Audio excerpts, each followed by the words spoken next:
a little chaotic, but Neil is incredible and such a professional, but just also warm and very good looking and very I love what they did with his character.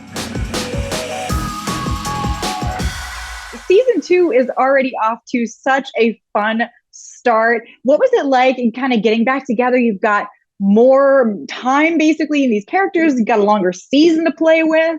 It was a great opportunity, I think, for all of us after the first season of kind of, none of us had done a multicam before, including the writers and our hair and makeup team and the costumer. Like, we were all so new to it. And I think what was really fun about coming back for the second season is now we've kind of got more of an understanding of how the format works and how we work best in it. And we've established a little bit of a dynamic among the six of us. So coming back felt like, now that we really know the rules of the game, we can really play it. And I think that's been like the most fun thing about season 2. Yeah, we're all a little more comfortable, and we figured out, each one of us kind of figured out what our magic trick was. Yeah. And so then we're like, oh, cool. Like, when our show worked, we're back.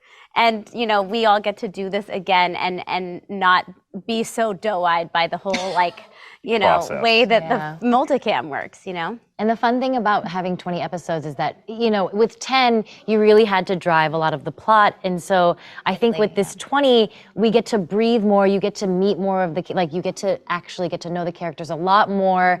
We get to know each other more. And it's been so much more, fun playing in that space. So you'll see some episodes where we're just going crazy chaos. And I think some of those were my favorite to shoot. And I hopefully think some of my favorite to watch. Or getting to play with emotions. There's definitely more breathing room for real struggle and not having to push those so quickly. Yep. Yeah, it's a real group hang now. I can feel the dynamic. I love it. And we also had some really fun cameos, kicking off the show. We got Neil Patrick Harris and Meghan Trainor. I mean, Hilary, what was it like having Barney basically slam into Sophie's world and getting to play with that? Oh my God, it was just a wild night. It was like pouring down rain in LA. It never rains here.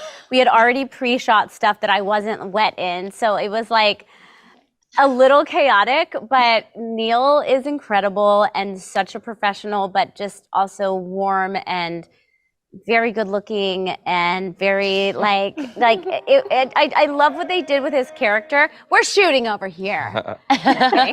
So are they. Rowdy. But I love what they did with his character because they got to they evolved him.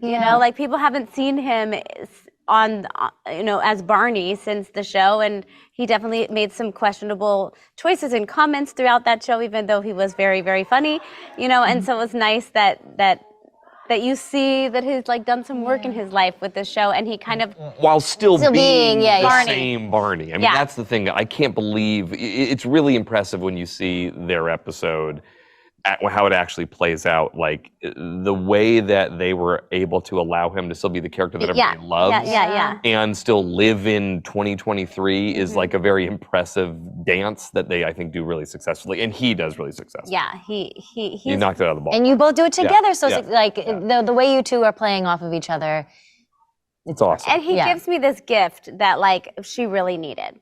My character is completely flailing, and just really needs a push from someone in the right direction, and he gives it to her. And I think it will pay off for seasons to come. Yeah, well, and I know people have all sorts of, wild theories about how Barney might play in later. People were thinking he's Sophie's dad and that kind of thing. Is it fun for you all to hear the theories? Are you latching on to any ones in particular? Hilary brought this up earlier. In the first season, all of us were hell-bent on trying to figure out who the father was. There was all of us talking about theories and what have you heard and what do you think and well, it has to be this person. And then by the time it got to season 2, it became so abundantly clear that Isaac and Elizabeth are keeping the answer to that question very close to the vest. If they even know. If they even know. Yeah, so at this point, it's much more, I think this season, we've just stopped guessing. Yeah. And are just kind of along for the ride. I've also stopped guessing because I can't remember the episodes, so all my theories don't make any sense because I can't remember what I think when we were holding 10, maybe it was a little bit possible, but now we just had the rap party and watching the blooper reel. was just like a quick flyby of all these episodes we've done, and I couldn't remember half of them. I'm like, we did that? Yeah, it was insane. There's so many insane things that happened this season. Well, I can't wait to see all of them play out. Such a fun season so far, and thank you so much for talking with me today. Season 2 of How I Met Your Father is already off to such a great start. It's done such a good job of making this universe its own, but bringing in really fun cameos of the original. I'm so curious how you guys came to bring Neil Patrick Harris into the season premiere and the way that you did. Yeah, sure. When we sort of sat down to start breaking the season, we were talking about like who from the original and when would make the most sense to bring into our world. And we came up with this notion for how Sophie's character would cross with Barney. And then it was just a matter of bringing it to Neil and seeing if he was interested in jumping back into the Barney suit. And we're lucky enough that we have Pam Fryman, who directed almost all of the original series and is incredibly close with that cast still. She actually officiated Neil's wedding. So it's that level of friendship. And she texted him and said, hey, Neil, jump on a Zoom with Isaac and Elizabeth. They want to float a notion by you. And we kind of laid out what we were thinking, and he totally got it and said, that sounds like a blast. And then it was just a matter of finding a day in the schedule of the busiest, most interesting man in the world when he could come out and spend the day shooting some stuff. Oh, that's awesome. It was so fun to see. I know you have all these little Easter eggs and stuff like that are always in the show. Is there anything coming this season that you just can't wait for fans to see, or anything that you look back on being like, that's some good Easter egging? Yeah, no, there's a lot that we're very excited for people to see. And I think specifically, I can't wait for them to see more Barney and sort of see what his actual role is and sort of the way he relates to our characters. So we're very excited for fans to sort of stay tuned for that, along with a lot of other exciting stuff. Yeah, I mean, you got John Corbett coming in too. Super excited to see him back on our screens. Tell me about bringing him into the mix. He was so great. It's always Zoom meetings. It's just sort of pitch people stuff. So we Zoomed with John, who's he lives in this really cool ranch up a few hours north. And he was just like the most fun guy. He's a TV legend, but he's actually not done multicam before. So I think he was really, really excited to try a totally new format after, fronting however many seasons of TV he's fronted. Just like trying something new was really, really exciting to him. And to say he was the most excited person on set is an understatement. He was like having the time of his life, just like wanting to try out new bits and like, got any new jokes for that? And what if I said this? What if I tried that? So it was like really watching a kid in a candy store in the form of a TV star. That's awesome. I'm super excited to see him. I know that people are already throwing out their theories that he would be a good father candidate because, his history with Kim. What do you think about the theory or just generally of people already trying to figure it out so early on? We love that people are invested. We think it's a really fun one.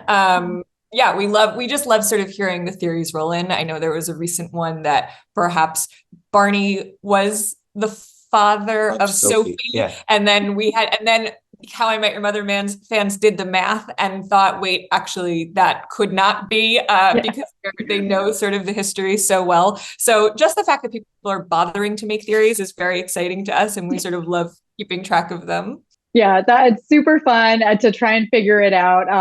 And you guys, it have such a long season this season. Was it fun to have more room to play around? It was so great. We haven't done 20 of a half hour in quite a while, since like back when we were doing more broadcast.